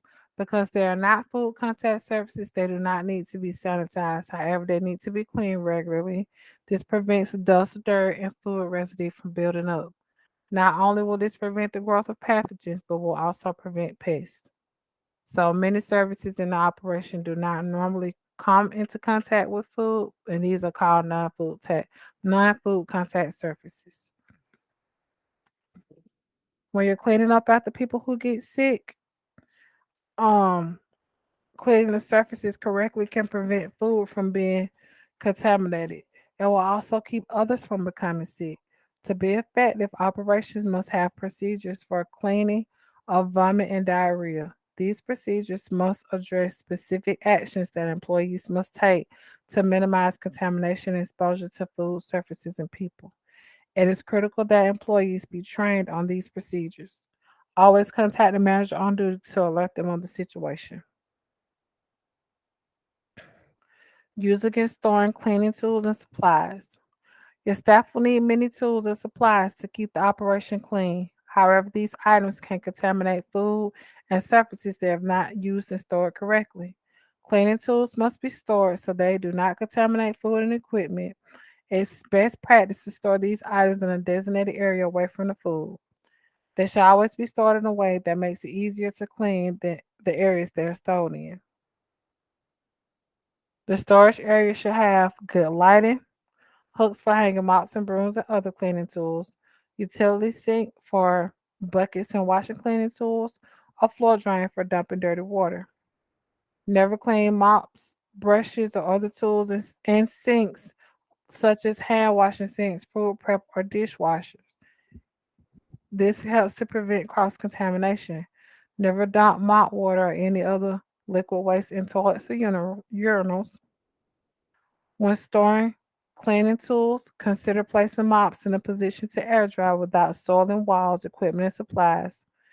Clean and rinse out buckets and let them air dry and then store them with other tools. If chemicals or cleaning tools have not been used or stored correctly, take corrective action immediately. For food service chemicals, many of the chemicals used in the operation can be hazardous, especially if they're used or stored the wrong way. One of the biggest dangers is cross contamination. Only chemicals approved for use in a food service operation should be used. Never keep chemicals that are not required to operate or maintain the establishment stored. Always cover and remove items that could become contaminated before using chemicals, and make sure to clean and sanitize equipment and utensils. Chemicals must be stored in their original containers. Some operations designate specific areas for storing chemicals. They must be kept from food, equipment, utensils, and linens. Operate by spacing chemicals apart from other items or partitioning off chemicals from other items stored in the same area. All chemicals must always be stored below food, equipment, utensils, and linens. Chemicals stored in their original containers should have a manufacturer's label. That label must indicate the direction for use and be clear enough to read. If chemicals are transferred to a new working container, the label on the container must list the common name of the chemicals. Common examples would include sanitizer, degreaser, and window cleaner only. Developing a good cleaning program. So you're going to create a master cleaning program. You're going to train your staff to follow it, and you're going to monitor the program to make sure it works. So your staff should know what needs to be clean, how it should be clean, when it should be clean, and how to do it. They should know their schedule time for cleaning. They should know to work in small groups or conduct trainings by areas. You're going to supervise daily cleaning routines. Check all cleaning tasks using the master schedule for cleaning. You're going to adjust the master cleaning schedule as needed, and ask your staff for feedback and input on the program. All right. So, in conclusion, for part 10, we basically talked about cleaning and sanitizing inside of the facility, from the dishwashing to the 3-compartment sinks to storing chemicals correctly, knowing how to store them, knowing what temperatures the dishwasher needs to be to, knowing that you need it's a wash followed by a rinse followed by a sanitize. We also discussed making sure that you're storing all non-food items away from food. We discussed making sure you're cleaning non-contact food surfaces. We discussed if there's a type of chemical that has a common name, such as sanitizer or degreaser or window cleaner. Those are the only cleaners that can have a regular label on them that doesn't come from the manufacturer, but all other things need to have a manufacturer's label on them. Making sure we're rinsing out the mops and storing them so that they can dry, rinsing out the buckets and dustpans and storing them so they can dry, never pouring out anything into our hand washing sinks or sinks that are not designated for things of that sort, never pouring it down urinals or toilets. So now we're just going to do a quick overview from the beginning of the slideshow to make sure that we know everything that we need to know. The key points have been written down. And at this time, if you guys need to look at any slides, we'll stop there.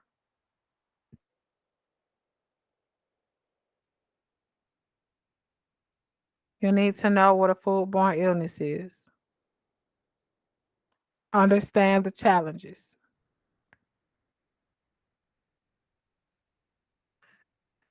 Understand how these challenges can affect your operation. Foodborne illness outbreaks and some of the things that you can experience in the operation. Knowing what a contamination is. Knowing the three types of contaminations by category: biological, chemical, and physical. The importance of of having good hygiene, and then what can be caused by having poor personal hygiene and a poor cleaning and sanitizing. Knowing how food becomes unsafe. Knowing what time temperature abuse is and cross contamination. The definition of TCS for foods means temperature control for safety. The list of the most common TCS foods are here. Ways to keep food safe: we're going to focus on purchasing from approved reputable suppliers, controlling time and temperature, preventing cross contamination, practicing personal hygiene, and cleaning and sanitizing. We're also going to make sure that we have a SOP, which is a standard operating procedure, and we're going to make sure we're using corrective action.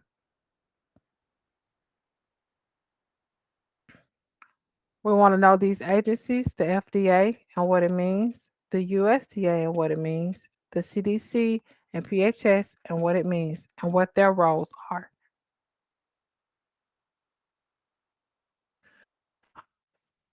Part 2 goes more into the breakdown of biological, chemical, and physical contaminants, a list of the big six that you're going to want to know. Here are some of the symptoms that are caused by foodborne illnesses. Fat Tom are going to be the characteristics that bacteria needs to grow. You're going to want to know what each letter stands for. Food acidity, temperature, time, oxygen, and moisture, which is fat Tom. Understanding what a parasite is, fungi, what are biological toxins, knowing that toxins cannot be destroyed by cooking or freezing.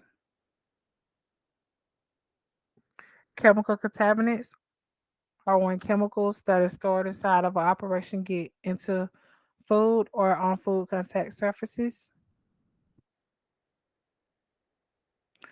Understanding the right equipment to cook with so that you're not cross contaminating. Ways to prevent biological, chemical, and physical contaminants. Here are a list of some of the most common physical contaminants. That is something you can physically see inside of food. Ways to prevent it. Understanding that people will deliberately contaminate food and how to be cautious of it. Creating a prevention tool known as Alert. A for assure, L for look, E for employees, R for reports, T for threat. In case you do have a foodborne illness outbreak, knowing that you need to gather information, notify authorities, segregating product, documenting information, identifying staff, cooperating with authorities, and reviewing procedures. Knowing that a foodborne allergy is when a protein in a food or ingredient that some people are sensitive to causes an allergic reaction. The immune system mistakenly considers the allergen to be harmful and attacks the food protein. These are the signs for an allergic reaction. Know the big eight allergens.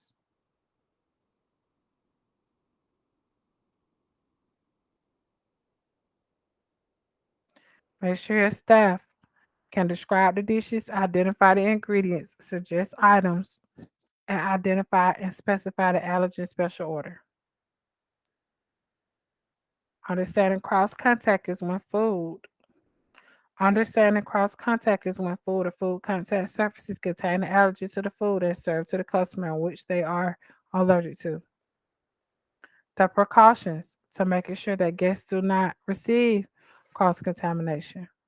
Cross contact, I'm sorry, cross contact. Being a safe food handler. We're going to practice good personal hygiene standards, implement hand washing, take corrective action when needed, knowing that hand antiseptics are not a replacement for washing your hands properly, the correct use for single use gloves, how to use them, making sure food handlers are changing gloves, no bare hand contact in the establishment,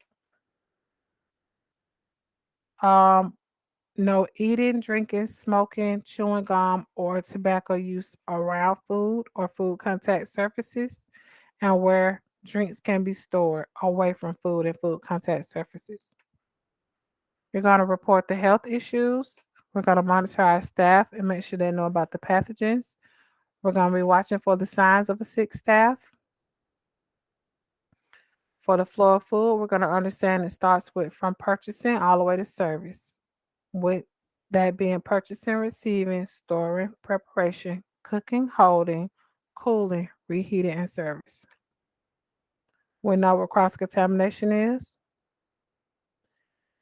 and we're going to know that the most important way to prevent it is to keep raw and ready to eat foods away from each other. We know that the danger zone for pathogens to grow is 70 to 125 degrees Fahrenheit. We know food is being abused when it's cooked to the wrong internal temperature, held at the wrong temperature, or cooled or reheated incorrectly. If food is held in the danger zone for 4 hours, it must be thrown out. These are the common ways that we're going to prevent cross contamination. We're going to avoid time temperature abuse by monitoring, having tools, recording, time and temperature control, and corrective action. These are the three types of thermometers. Types of probes: TTI, and maximum registering thermometers or other types of recording devices. How to clean and sanitize our thermometer correctly. Being careful with our thermometer. How to use our thermometer. Calibrating our thermometers. Purchase, receiving, and storage. We're going to purchase from reputable suppliers.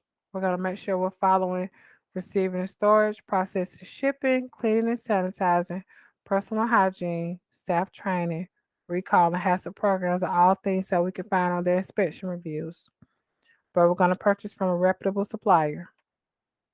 We're going to inspect all deliveries.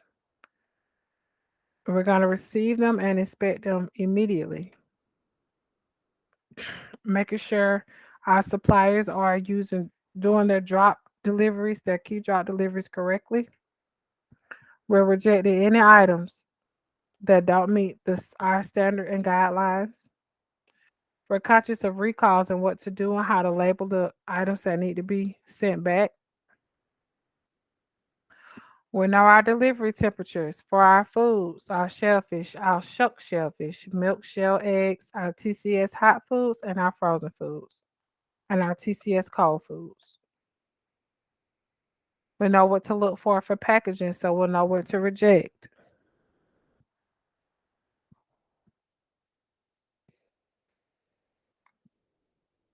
We know that we have receiving documents for our shellfish, and we're going to keep them. We're going to keep our shellfish in our original container until the last shellfish has been used, and we're going to keep our tag for 90 days after the last one has been removed.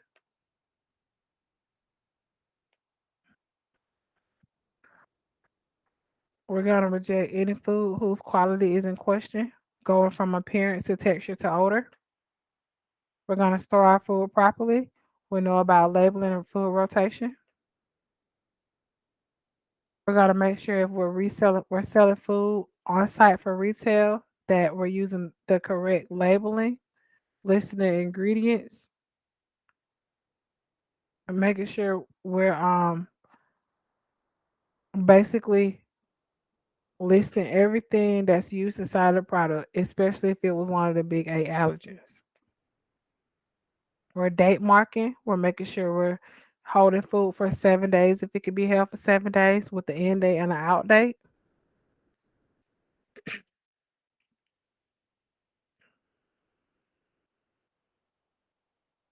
We understand temperatures and the temperatures in which pathogens grow the most.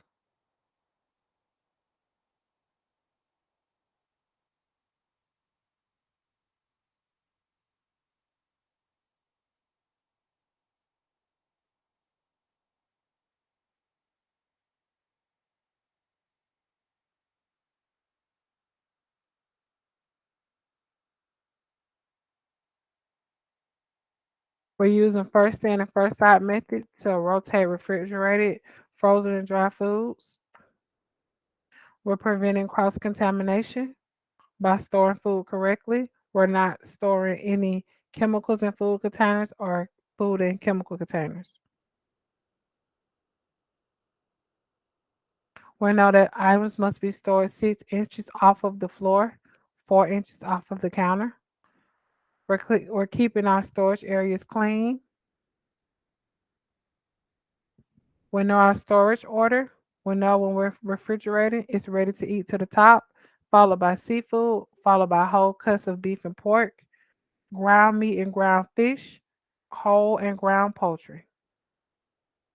We know our minimum external cooking temperatures. Seafood is 145, whole cuts of beef and pork are 145, ground meat and ground fish are 155, whole and ground poultry are 165.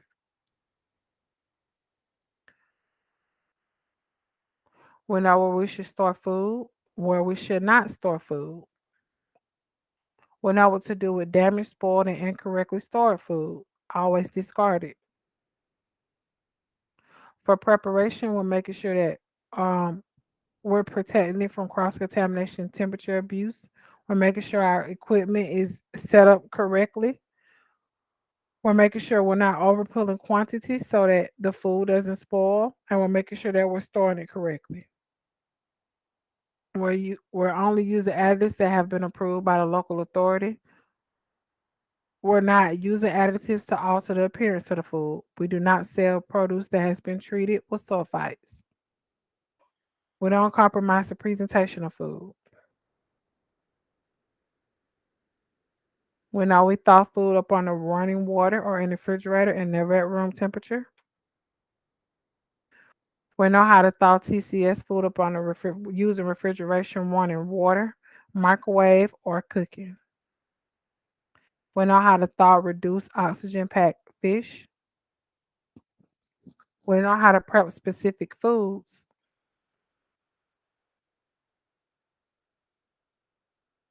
We know not to serve raw seed sprouts to high risk populations or children.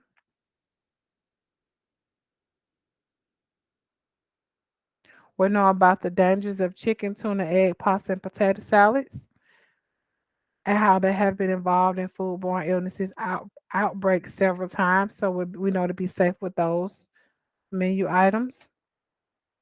We understand that ice is made from only drinkable water and it's only to have one use. We cannot use ice that was used in a drink for food preparation or vice versa. We do not scoop ice with a glass. We know about preparation for practices with variances and how it's required. We understand the items that a variance will be required for. We know how to check our temperatures. And again, we know what our cooking temperatures are for things. We know about cooking TCS foods to the microwave. We know about partial cooking during preparation and the steps to take it. There's a guideline. We have questions that can be answered inside the guidelines. We know what consumer advisories are and know that they should be on all menus. And we know that guests who order food outside of the recommended internal cook temperatures are ordering at their own risk. We understand the importance of children's menus and high risk populations to cook everything to the internal cooking temperature.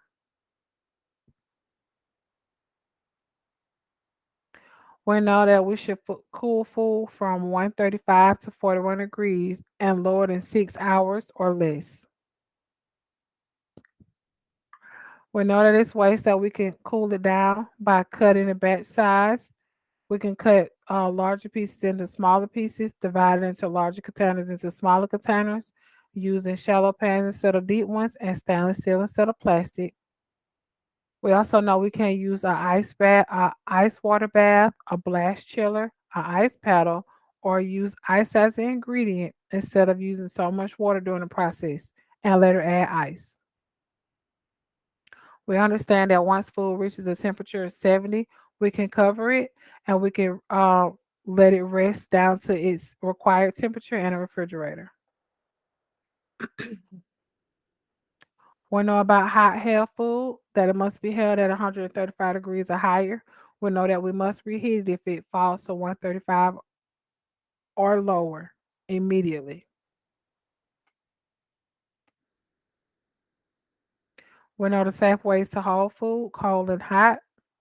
We know we can only hold cold food up to 6 hours and it must not exceed 70 degrees. If so, it must be discarded immediately and it needs to stay between 41 to 69 degrees. We know hot food must be held at 135 or higher and must be discarded after 4 hours. We know that it's no exceptions to that.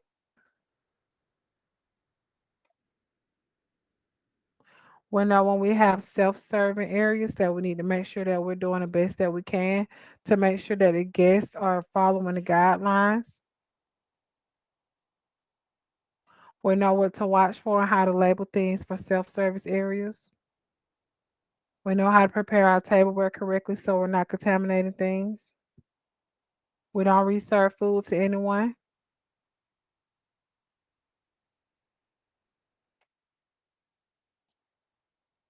We know that if we provide bulk food, packaged, and must be labeled. Bulk unpackaged food does not need to be labeled.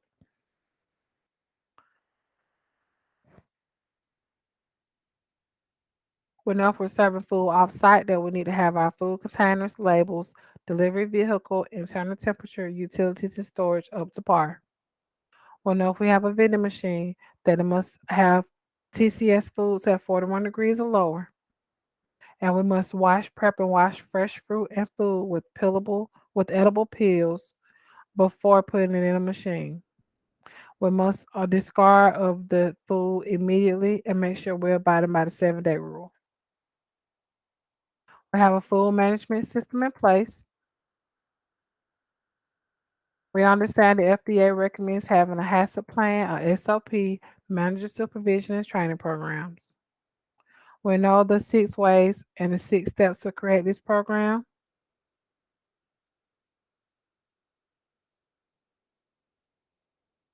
We understand the FDA's public health interventions. We know what a HACCP program is and what it stands for, and how once it's identified, the hazards can be prevented, eliminated, and reduced to safe levels. We understand pest management from the walls to floors to ceilings. We understand equipment, installing and maintaining equipment. We understand dishwashing machines and their installation, the supplies, settings, and cleanings needed for the restaurant. We understand a 3-compartment sink and what their uses are for. We understand hand washing stations, the correct way to wash our hands, the correct labeling for each station, what can and what cannot go in the sink, and we know the things that are needed for the hand washing sink to be productive for our workers. We understand the utilities and building systems. We understand water and plumbing. We understand installation and maintenance. We know about a cross connection, backflow, and back siphonage. We know how to prevent backflow. We know about our air gap and our two air gaps. We understand our grease traps and that they should be cleaned regularly and correctly, or they could cause buildup and lead to odors and contamination. We understand lighting throughout the restaurant, and it's very important for prep areas as well. We understand ventilation, so we can reduce heat, steam, and smoke. We understand garbage, how we should hold it, how we should keep it, and we should keep it well maintained to keep down pests. We know how to maintain our facility. We understand imminent health hazards. We understand we have temperature control, physical, and drinkable water supply. And we know all services must be stopped and the local authority must be notified. We cannot resume service until after we get the approval from a local regulatory authority in order to continue service. We talked about pest management, having a licensed pest control, first in and first out, always looking for signs of pests.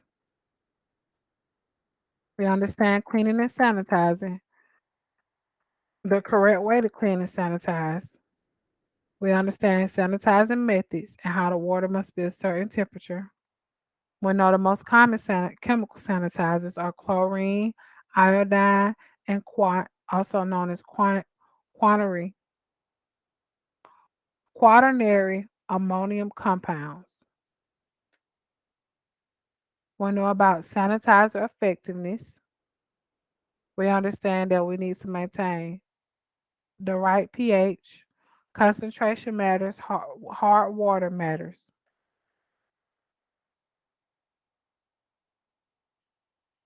We understand how to clean and sanitize the surface, when to clean and sanitize the surface,